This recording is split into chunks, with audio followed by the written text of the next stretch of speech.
Well, hi, folks. Sty here. It's time for some Sty stories. Well, here we go. Before we jump into the story real quick, isn't that like Sty? Just get to the point, Sty. Well, okay, before we get to the story real quick here, um, another piece of gear I added onto my mix here is a new microphone.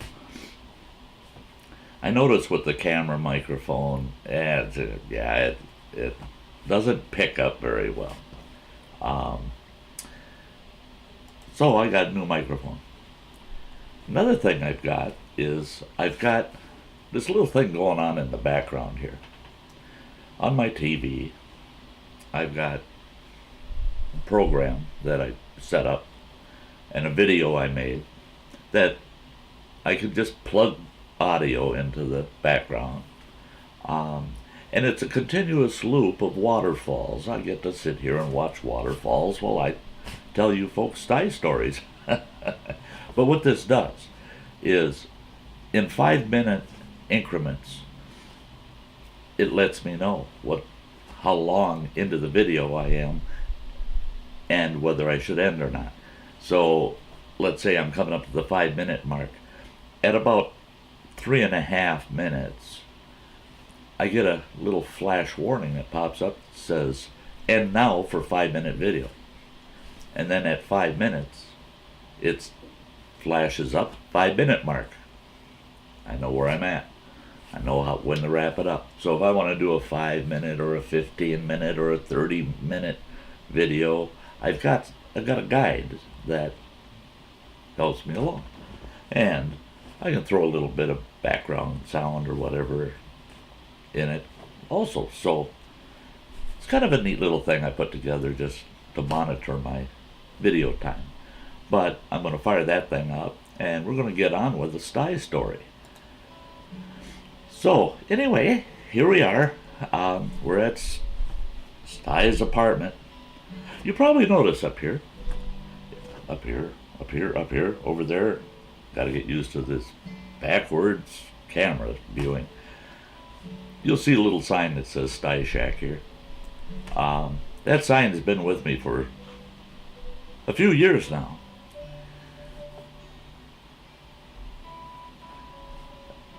A dear friend of mine from back in the WTF days made me that sign for Christmas one year. And I had it in my Sty Shack up there at the old camp. And I've had it with me ever since. I had it in the new Sty Shack. I brought it with me after my heart surgery to my son's home and had it in my bedroom. I was going through things and putting some pictures on the walls. So I'm trying to pretty up the place. And I came across the sign and I thought, how fitting. It doesn't matter where I live in what I consider the Sty Shack. So there you go. That's the story behind the sign. So let's get on with Sty's story. Now, I had asked in a video I had done called It's Been a While for you folks to give me some input on what kind of stories you want to hear, what kind of topics you want me to cover, blah, blah, blah, blah. And many of you are participating, and please keep participating. Any ideas, whatever you think of, that you would like Sty to do as a topic from the Sty Shack, please let me know in the comments of my videos, and I'll put them on my list, and I'll do my best to meet your needs. So, this Sty story actually came because of that video. It's been a while. And it's one of my devoted viewers Um,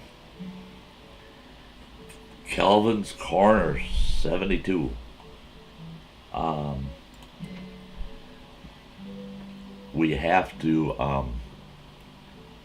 sorry, I'm just kind of looking at something that's going on my screen. But anyway, Calvin suggested that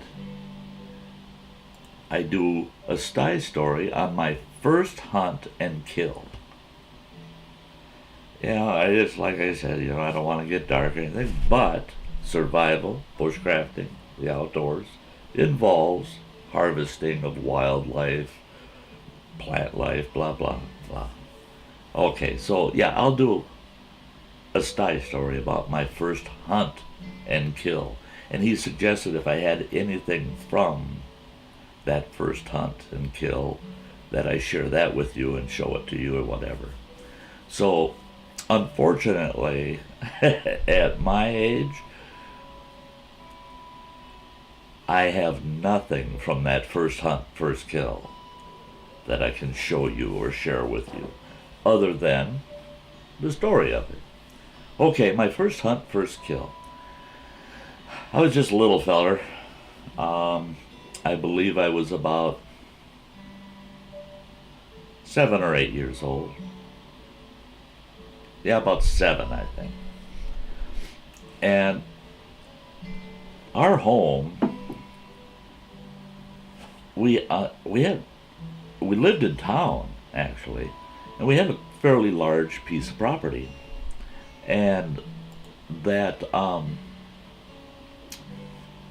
property consisted of almost 3 acres of land, which is a lot of land in the community we lived in. To have a 3-acre parcel in town, that's a big piece. And 2/3 of that property was wooded. So at least 2 acres of it was covered in timber, all hardwoods. And it was beautiful, beautiful property. Also, we had the main house, and we had 2 cottages, very nice cottages. But in the one cottage, we had no one living in one of them. In the other cottage, we had an old bachelor that lived there. His name was Jim, and I liked hanging out with Jim. Whenever I had the opportunity, I'd go down and visit Jim at his cottage. Well, Jim and we'd talk hunting and fishing all the time, and my mother, she was concerned about that. She kept telling my dad, I don't know if that boy should be spending so much time with Jim down there. That old bachelor, he can be crazy as sin. My dad always said, leave the boy alone. Old Jim can teach him a thing or two. He's a wise old guy. Leave him alone. Well, we had plum trees, beautiful plum trees, just laden with plums every year. And they were a small plum, but they were so sweet. And we'd pick, oh gosh, I don't even know volume-wise how many that we were picking every year. And my mother would make sauces out of them. She'd make jellies and jam out of those plums. And us kids, all through the season, are just go to the tree and help yourself eat them. We also had, I think, 4 or 5 really nice apple trees and a huge wild raspberry patch. And actually, they were wild raspberries. And my mother cultivated them into a big consolidated patch. And we always had raspberries. But we also had huge oak trees on the property. Squirrels like you wouldn't believe. Gray squirrels everywhere. Well, we had this one gray squirrel that had a weird white patch on his one hip. And he was a big fella. Oh, he was big. Now, I already knew how good squirrel was to eat. Because my dad, he was a hunter and a fisherman. And it seemed like it never failed. Every fall we'd have a meal of squirrel, or two or three. But I wanted that big squirrel. He's gonna go in the cook pot. That big squirrel's going in the cook pot, and Stys eating them. But I wasn't allowed to have any weapons, of course. I was 7 years old. I did have a slingshot, and we had them plum trees. Well, when the plums were green, before they ripened, they're just hard as a rock. And I would take those plums in my slingshot. I'd fill a pocket full of them old green plums, and I'd go hunting for that squirrel.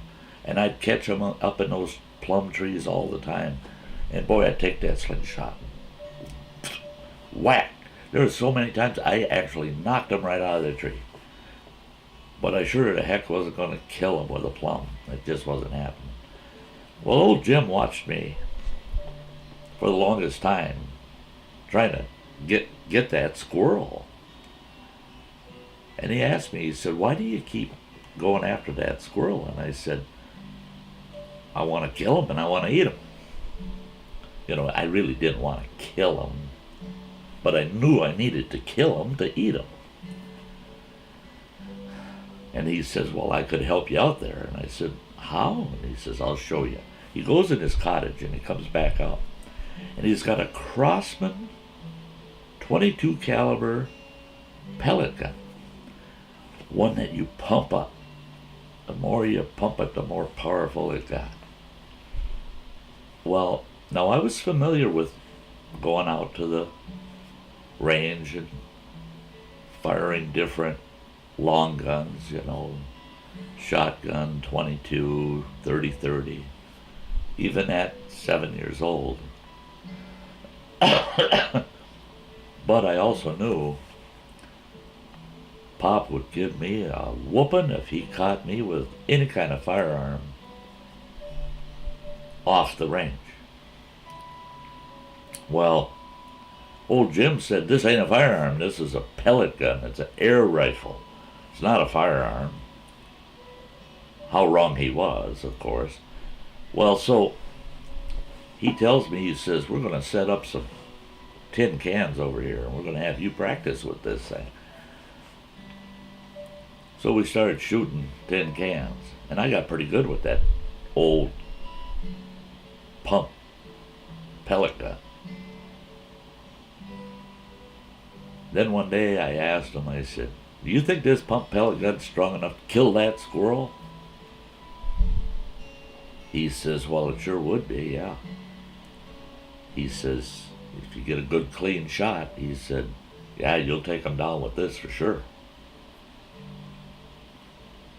Well, Sty, the little bundle of mischief he was,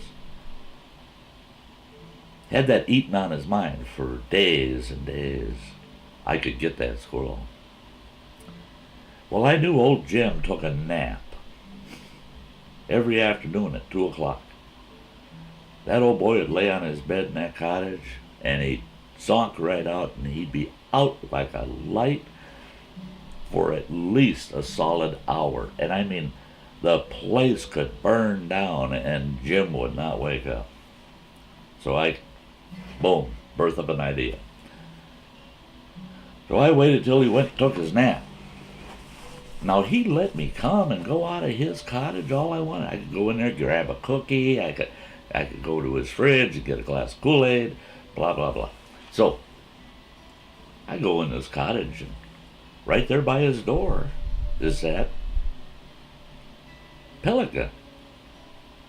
Grab that pellet gun and sneak myself back out of the cottage, and I go out, and I got in that raspberry patch and hid in that raspberry patch, just waiting for that squirrel to show himself. I figured, this is it. This is the day of reckoning. I must have waited a half hour or so, and here he come. I seen him coming out of this oak tree, and he jumped across into the plum tree. And then he grabbed himself a plum, and he's chewing on it, and he's sitting on a branch. And it just, the profile of it was just perfect. I took a bead on that bugger and pop! Headshot. Cleanest shot I probably made. One of the cleanest shots I ever made my whole life. Boom, he come out of that tree, hit the ground. Boom. Oh, I'm trying not to scream and yell because my mom's going to hear me up at the house. She's going to come running out and find out I got a gun and there's a dead squirrel. I'm going to, oh boy, am I going to be in trouble. I zipped back to Jim's cottage and I put that gun back and I come back out and I got that squirrel. And I had just good old-fashioned little Swiss Army knife. Razor sharp. I took that Swiss Army knife and I proceeded to skin me out and clean up the squirrel. I got that squirrel all cleaned up, rinsed him off at the faucet outside the house, and I was so proud. I took his hide out back of the garage and I took some tacks and I tacked his hide up on the back of the garage. I'm just so proud of it. I got that squirrel now, boy. Then I headed in the house and I got myself a sheet of tinfoil because back then, we're talking the early 1960s. Back then, saran wrap or plastic wrap was just, that's a luxury. Tinfoil was common. So I run out, got some tinfoil, ran out, wrapped that squirrel up in that tinfoil, and I snuck him back in the house, stuck him way in the back of the fridge. And I thought, now I have to get up enough nerve to let my dad know I shot the squirrel, and then convince my mother into preparing it for me so I could eat it. Well, I found out the hard way.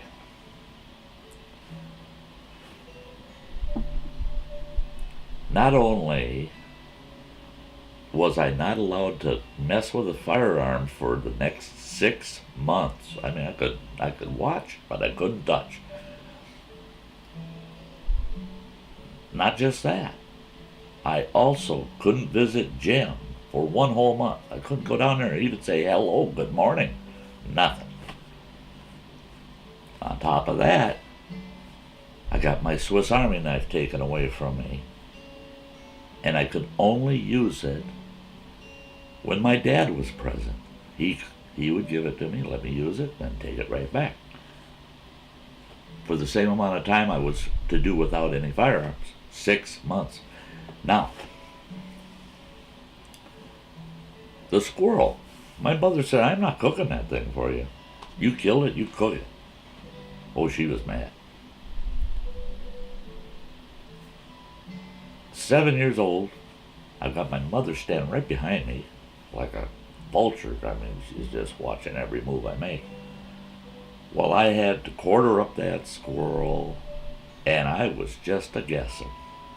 I put some oil in the pan, and I got some flour on a plate, and I floured that squirrel with some salt and pepper, and I fried them up. But you know what? I enjoyed every single morsel of that squirrel because, boy, did I pay for it. That was probably the most expensive squirrel meal I'll ever have in my life. But that was my first hunt and kill. First ever.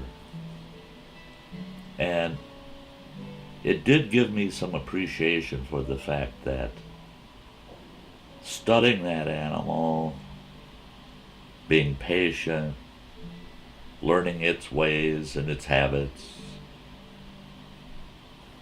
made the actual act of taking the animal much easier. The kill was clean and quick, and it wasn't There wasn't any negative experience involved other than getting my things taken away for 6 months. But that was a lesson learned. Lesson learned. The worst part about it is Jim and my dad, both of them, told me that if I would have asked them, can I shoot that squirrel, I would have been allowed to do it under their supervision. So sometimes we think we know best and we take things in our own hands. And it's not the wisest way to go. But that was my first hunt, first kill. One of many. It's been many years since then. Yeah, we're talking over 50 years ago. So, do I have anything from that kill to show for it? No. No. Swiss Army knife is long gone. The pellet gun went to old Jim's son when Jim passed away. All I have left of that hunt is the memories of it. And they're good ones. I hope your first hunt, first kill, went as good as Stys did. And there's a Stys story for you. Thanks, Calvin, for suggesting it. And I'll be probably making a couple more Stys stories today. Might do a topic-based video yet today. It's a Sunday. It's the only day off I got this week. So I'm going to get some videos made, post them throughout the week. So, until the next video, folks, which will probably be another Stys story. Hey, you all have a really nice day. Bye-bye.